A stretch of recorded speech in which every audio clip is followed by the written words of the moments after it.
گویا کہ ہمارے نزدیک نہیں ہے، ہمارے پاس ہمیں نظر نہیں آ رہا، لیکن مرشد ہمیشہ اپنے مریدوں پہ نظر رکھتے ہیں۔ ابھی مقرر جناب راشد بھائی کہہ رہے تھے کہ کسی کو 10 سال، کسی کو 20 سال، کسی کو 30 سال، کسی کو 40 سال ہو گیا، نفس پاک نہیں ہوا۔ ذکر سے پہلے میں تھوڑا سا واضح کروں کہ کم و بیش 1400 کچھ سال سے پہلے آقا کرم حضرت محمد صلی اللہ علیہ وسلم خاتم النبیین آپ کے 2 شہزادے امام حسن اور امام حسین، جن کے لیے حسین سے اور حسین مجھ سے، میں حسین اور حسین مجھ سے، کہ جن کو دیکھنا عبادت ہو، جن سے محبت عبادت ہو، بھلے وہ عمر کے کسی بھی حصے میں، وہ حسنین کریمین عمر کے جس بھی حصے میں تھے، ان کو دیکھنا عبادت، ان کو چومنا عبادت۔ کیوں؟ ان کو چومنا سنت مصطفیٰ۔ سبحان اللہ۔ اب سوچیں کہ آپ کو، مجھ کو 20، 25، 30، 40 سال ہو گئے نفس پاک نہیں ہوا۔ ہمارا ایمان ہے کہ آقا غالب حاضر بھی اور ناظر، بے شک ہر سنی کا حق اس پر قدی ایمان، سوائے یزیدیوں کو سب کا یہ ایمان ہے کہ آقا غالب حاضر اور ناظر۔ ہم تھے تو وہ پہلے سے تھے، ہم نہیں تھے تب کہ وہ موجود تھے۔ ہمارے پچھلی نسلیں اور ہماری اگلی نسلوں کے آگے پیچھے آقا غالب موجود ہیں۔ سوچیں کہ ہم 30، 35، 40 سال پر سوچ رہے ہیں کہ نفس پاک نہیں ہوا۔ آقا غالب کو ظاہری زندگی، آپ جب ظاہری طور پہ آنکھوں سے اوجھل ہوئے تو کتنے سال گزرے تھے کہ کربلا ہوا؟ کتنے سال گزرے؟ 40 سے 50 سال نا، تو وہ کتنے کہ ایسا کون سا شیطانی غلبہ تھا کہ آقا غالب کی صحبت میں بیٹھے گئے صحابہ، آقا غالب سے محبت کرنے والے صحابہ، ان کے سب نہیں، سب قتل نہیں، کچھ ان میں سے جو بظاہر صحابہ کا جنہوں نے لبادہ ہوا، جن میں سے کچھ منافقین بھی ہوئے، کچھ قاتلین بھی ہوئے، جو کربلا میں سامنے آئے، کربلا کی صورت میں سامنے آئے، بتائیں کہ 50 سال میں ان کے نفس پاک نہیں ہوئے تھے؟ کیا بات ہے! 50 سال گزر گئے نا، کیا ان کے نفس پاک نہیں ہوئے تھے؟ اس کے بعد 1400 سال گزر گئے کم و بیش کربلا کا، تب سے لے کر آج تک یزیدیوں کے نفس پاک ہوئے؟ تب سے لے کر آج تک کیا یہودی یا یزیدیوں کی نسل پاک ہوئی؟ نفس تو چھوڑیں، کیا نسل پاک ہوئی؟ تو معلوم ہی چلا کہ جس طرح سے صرف کلمہ کو یزید کے ساتھ تھے 70,000 کی تعداد تھی، جس میں حافظ بھی تھے، قاری بھی تھے، عالم بھی تھے، جنہوں نے فتویٰ دیا تھا۔ سلطان صاحب اپنی کتاب سلطان بہو کی کتاب میں لکھتے ہیں کہ 18,000 علماء، جید عالم، قاری، انہوں نے فتویٰ دیا تھا کہ نعوذ باللہ امام حسین واجب القتل ہے۔ کیا ان کے نفس پاک نہیں تھے؟ کیا ان کے نفس پاک نہیں ہوئے ہوں گے 50 سال میں؟ تو معلوم ہی چلا کہ جو ادھر 72 حسینی تھے، یہ تھے جن کے نفس پاک، اور نفس پاک ہونے کی دلیل کیا تھی کہ یہ مومن تھے. اور مومن کون؟ سورہ احزاب میں آیت اتری کہ ان سے کہہ دو کہ یہ صرف کلمہ کو ہے. مومن تب بنیں گے کہ جب نور ان کے دلوں میں اترے، یعنی کہ ان کا دل کلمہ پڑھے گا. زبانی کلمہ پڑھنے والے 72,000 یزیدی شامی، جن میں عالم بھی، حافظ بھی، قاری بھی، اور جن کے دلوں نے کلمہ پڑھا وہ 72 حسین. تو آپ ہم 20-25-30 سال پر ہو رہے ہیں، 1400 سال کی ہسٹری نہیں جان رہے. سلطان اکبر، سلطان العارفین ان کے خلافت میں، خواجہ غریب نواز ان کے خلافت میں، چشتی ان کے خلافت میں، شاہ عبداللطیف بٹائی، شاہ عبداللطیف بٹائی سید گھرانے سے تعلق رکھتے تھے، سندھی سید گھرانے سے تعلق رکھتے تھے. سید جس نے ان کے خلاف فتوے دیے، اس نے یہ تک نہ سوچا کہ میں فتویٰ کافر سید کو کہہ رہا ہوں. جب دل میں شیطان آ جائے تو سید بھی کافر لگنے لگتا ہے، لیکن جب دل میں اللہ کا نور آ جائے تو پھر وہ کافروں کو مسلمان کرتا ہے.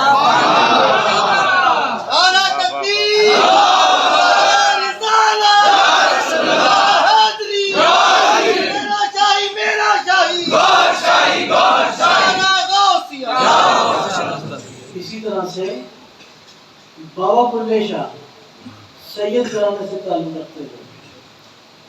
بابا بلے شاہ کو ان کے گاؤں میں جب آپ کا انتقال ہوا تو آپ کے لوگوں نے، جو آپ کے سید گھرانے کے لوگ تھے، انہوں نے آپ کو اپنے گاؤں میں دفن نہیں ہونے دیا. ان کا جنازہ نہیں پڑھایا کہ یہ کافر ہو گیا ہے، بلا کافر ہو گیا ہے. آپ کا جنازہ کھدروں نے اور مراثیوں نے پڑھایا. آپ کا جنازہ وہ لوگ لے کر گئے اور انہوں نے اپنے علاقے میں دفنایا بابا بلے شاہ کو. بابا بلے شاہ شہر قصور جہاں آج آباد ہے، بابا بلے شاہ کا گاؤں نہیں ہے، ان کا گاؤں 30 کلومیٹر دور ہے. تو بابا بلے شاہ کو کھدروں نے مراثیوں کی زمین پر دفنایا. جب اللہ نے دلوں کو توفیق دی تو جن لوگوں نے، جن کے آباء و اجداد نے بابا بلے شاہ کو کافر قرار دے کر اپنے گاؤں سے نکال دیا تھا، جب اللہ نے توفیق دی، آج پورے شہر قصور بابا بلے شاہ کے دربار کے ارد گرد آباد ہو گیا. انہی کے بچے، انہی کی اولادیں آج ان کے دربار پہ مجاور ہو گئے. تو اللہ اپنے بندوں کی حفاظت پہلے دن سے آخری دن تک کرتا ہے، روز معیشت تک کرتا ہے. ولی اللہ یعنی کہ اللہ کا دوست. ہم کسی کے دوست ہو، اگر ہم کسی پولیس والے کے دوست ہو جائیں اور ہمارا دوست ایسے جو ہو تو ہم کانسٹیبل کی طرح سمجھتے ہیں خود کو. ہمارا اگر دوست فوجی ہو جائے، تو میجر کرنل ہو جائے، تو ہم خود کو کیپٹن سمجھنے لگتے ہیں. ہمارے اندر وہ ادائیں آ جاتی ہیں. ہمارا کوئی جج دوست ہو جائے تو ہم خود کو وکیل سمجھنے لگتے ہیں. ہمارے اندر وہ ادائیں پیدا ہو جاتی ہیں. تو سوچیں ولی اللہ، اللہ کا دوست، تو اس کے اندر کون سی ادا پیدا ہوگی؟ وہ ادائے مومن ہوگی. اور مومن کون؟ پہلی شرط کہ مومن کون؟ کہ جس کا دل اللہ اللہ کرتا ہے. دوسری کہ مومن سے مومن کی عزت محفوظ، مومن سے مومن کا مال محفوظ، مومن سے مومن کی جان محفوظ. کل ایک کیس ہوا جام شوروں میں، اگر میں کلمہ گو کی بات کروں، کل ایک کیس ہوا کہ زمین کے قبضہ ہوا. اس قبضہ کرنے والا بھی کلمہ گو مسلمان، جس کی زمین پہ قبضہ ہوا وہ بھی مسلمان، جس نے اس قبضے کی جھوٹی گواہی دی وہ بھی مسلمان، جس نے اس پہ فیصلہ سنایا جج وہ بھی مسلمان. اب وہ کل کیس لے کے آیا ایک نئے وکیل کے پاس، کچھ عذر دیا دینے کے بعد کہا کہ میرا کیس تم رہو، اور جس کو دیا وہ بھی مسلمان. اور ایک شخص نے جھوٹی گواہی دی حلف کے اوپر، 1500 لیے اور 1500 لے کے جھوٹی گواہی دی اس نے حلف لینے والا بھی مسلمان. سوچیں اگر یہ تمام تر کاروائی کسی غیر مسلم کے سامنے رکھی جائے تو وہ تو کہے گا کہ پہلے تم سدھر جاؤ، بعد میں مجھے مسلمان کرنا. پہلے تم اپنے قرآن میں پورے اترو، پھر مجھے مسلمان کرنا. تو معلوم چلا کہ یہ زبانی کلمہ گو ہیں، زبانی مسلمان ہیں. دل سے کب ہوں گے جب دل اللہ اللہ کرے. جب ہم درباروں پہ جاتے ہیں، کسی کا بھی دربار ہو، کسی کامل کا دربار ہو، تو وہاں پہ نہ سنی ہے، نہ شیعہ ہے، نہ وہابی ہے، وہاں پہ امت ہی ہے. کوئی یہ کہہ کے سجدہ نہیں کرتا کہ میں سنی طریقے سے سجدہ کر رہا ہوں، نماز پڑھ رہا ہوں. تو یہ نہیں کہتا میں شیعہ طریقے سے نماز پڑھ رہا ہوں. تو یہ نہیں کہتا میں وہابی ہوں. سب مسجدوں پہ جا کے، درگاہوں کی مسجد میں جا کے جو سجدہ ریز ہوتے ہیں وہ ایسا امت ہی ہوتے ہیں. کسی کو روک ٹوک نہیں، ہاتھ چھوڑ کے پڑے، ہاتھ باندھ کے پڑے. فقط یہ ہوتا ہے کہ تیرے دل میں اگر اللہ کا نور ہے، جب تو نیت کرتا ہے کہ میں نیت کرتا ہوں 4 رکعت نماز فرض، تو جب نیت آپ کرتے ہو تو سامنے رب کی بارگاہ کی ہوتی ہے. تو اس بارگاہ میں آپ نیت کے لے کے جا رہے ہو کہ یا اللہ میں نیت کرتا ہوں 4 رکعت نماز فرض شیعہ، 4 رکعت نماز فرض سنی. کیا کہتے ہیں آپ؟ میں نیت کرتا ہوں 4 رکعت نماز فرض، تو میرا کعبے کی طرف. جب کعبے میں رب کو جانتے ہو تو اس کی ماننی بھی پڑے گی. اور وہ کیسے؟ جب آپ کا دل اللہ ہے.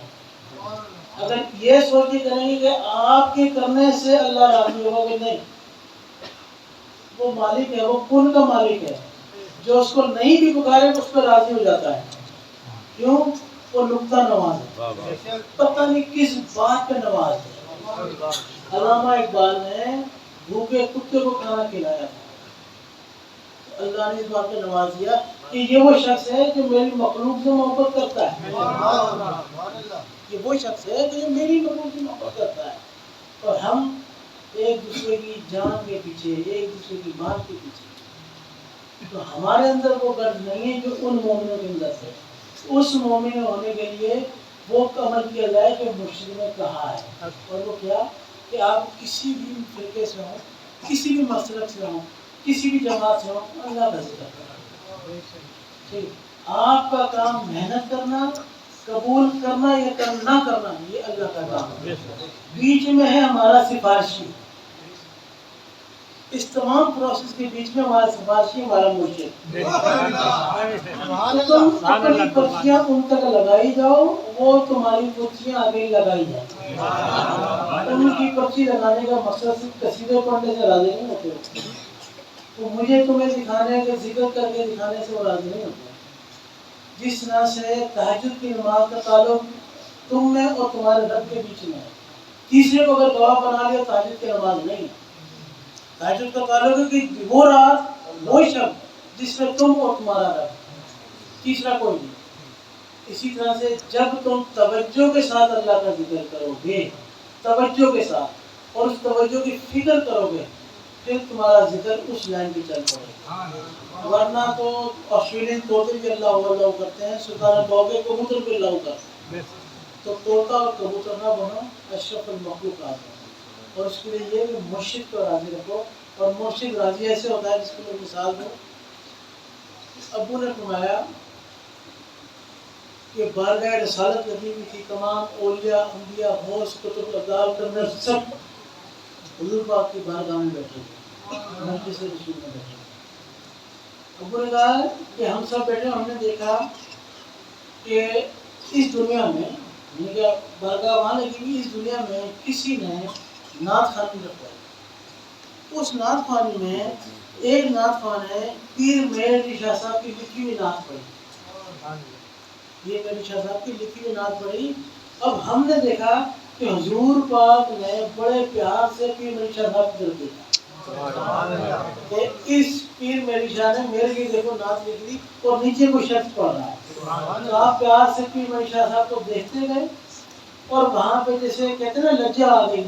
تو پیر مری صاحب کا چہرہ ایسا تھا کہ جیسے شرماتے ہوئے، کہ محبت میں سے شرمایا جاتا ہے، اس طرح شرما کے آپ نیچے دیکھ کے مسکرانے لگے۔ اتنے میں ابو کہتے ہیں کہ ہم نے دیکھا کہ اچانک پیر مری صاحب کا چہرہ تھوڑا سا مدم سا ہوا، اور وہاں جب حضور پاک سے دیکھا تو حضور پاک کے ماتھے پہ بھی بل آ گیا۔ تو وہ ہوا کیا تھا؟ ہوا یہ کہ نیچے نعت خواں نے محفل کو خوش کرنے کے لیے پیر میری صاحب کے شعر پر رد و بدل کیا۔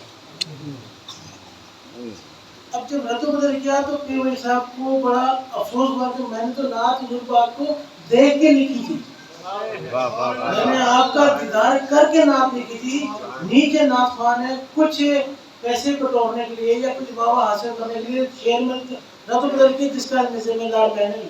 تو حضور پاک نے اس نعت خوانی کو قبول ہی نہیں فرمایا۔ اب سوچیں اس دنیا میں ہو رہی ہوگی، ایک ہاتھ اٹھا لو، دوسرا ہاتھ میں اٹھا لو، سارے ہوا میں اڑ جاؤ، یہاں پہ یہ عالم ہو رہا ہوگا، اور وہاں آقا گھر میں نعت خوانی قبول ہی نہیں فرمائی۔ اس وجہ سے کہ تم نے میرے پیر مری شاہ صاحب کی جو نعت لکھی ہوئی ہے اس کو تم نے رد و بدل کیا، حضور پاک نے محفل قبول نہیں فرمائی۔ سوچیں آج ہم مسلمانوں نے آقا گھر کا دین ہی بدل دیا، تو ہمارے اعمال نماز روزے کس طرح قبول ہو رہے ہوں گے؟ تو اس کی گارنٹی صرف اتنی ہے فقط کہ یزیدی نہیں ہونا، حسینی رہنا، اور کسی بھی حال میں اللہ کو یاد کرتے رہنا، پھر تمہاری بچت ہے۔ یہ اگر یہ سوچو گے کہ میں زنا سے بچ جاؤں، شراب سے بچ جاؤں، ان سے بچ جاؤں، لیکن میں ظلم کرتا رہوں اور حضور پاک کی آل پہ بھونکتا رہوں جس طرح سے آج چند نفسی ملا بھونک رہے ہیں، تو ہماری بچت نہیں، کسی صورت نہیں ہوگی۔ کہتے ہیں چور کا ساتھی بھی چور، قاتل کا ساتھی بھی قاتل، ڈاکو کا ساتھی بھی ڈاکو۔ تو گستاخ کو جو سزا ملنی ہے وہی سزا گستاخ کے ساتھی کو بھی مل رہی ہے، بھلے وہی کہے کہ میرا دوست تھا، میں اس کے عمل سے تعلق نہیں۔ اگر تو دوست تھا تو اسے گستاخ سے بچاتا، تو اسی جیسا ہے، اس کے ساتھ رکھتا ہے، جیسی روح ہے ویسے پہنچتے۔ اس لیے ذکر کا حلقہ اور مرشد پر توجہ رکھیں تاکہ وہ ان بات کو مانتے رہیں، اور ہمیں یزیدیوں سے بچائیں، شیطانوں سے بچائیں، دجال کی شر سے بچائیں، اور اللہ اپنے نام لیواؤں میں رکھیں۔ اعوذ باللہ من الشیطان الرجیم۔